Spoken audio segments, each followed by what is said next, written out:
বিভিন্ন সময়ে বিভিন্নভাবে তাদের সেবা দিতে পারি, তাদের সাহায্য সহযোগিতা করতে পারি।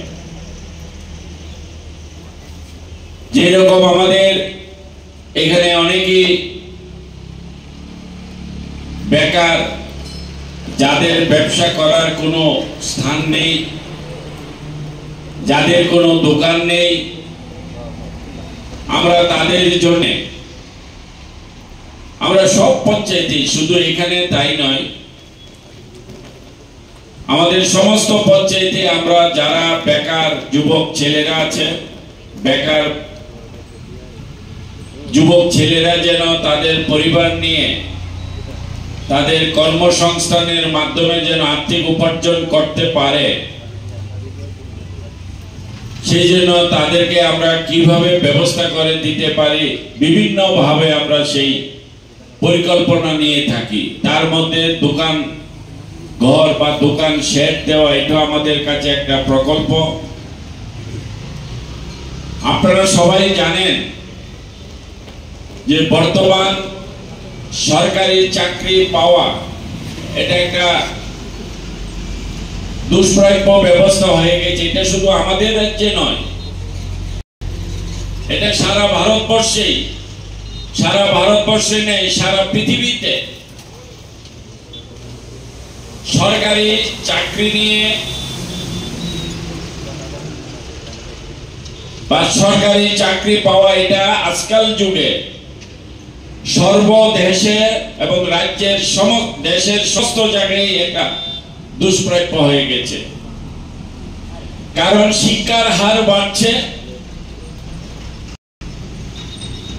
সেই আজ থেকে আমরা যদি 10 বছর আগের কথাও বলি, 10 বছর আগে যেভাবে চাকরির নিয়ম নীতি ছিল, চাকরির সেই নিয়ম নীতি অনেক আগের তুলনায় কঠিন হয়ে গেছে। তারপরেও বিগত দিনের সরকাররা যেভাবে অনিয়মিত চাকরি দিয়েছে,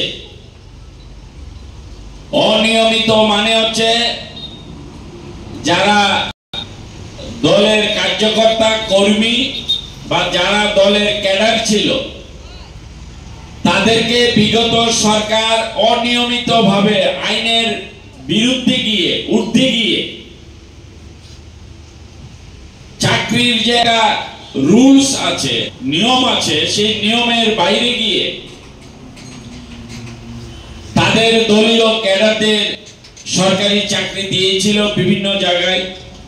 আর আপনারা জানেন তার বিরুদ্ধে আদালতে মামলা হয়েছে। যারা চাকরি পায়নি তারা মামলা করেছিল। সেই মামলা হাইকোর্ট, সুপ্রিম কোর্ট, তারপরে মামলা যখন রায় বেরিয়েছিল, যারা চাকরি পেয়েছিল এগুলি অবৈধ চাকরি, আর সেই রায়ের ঘোষণা অনুযায়ী চাকরি চলে গেছে।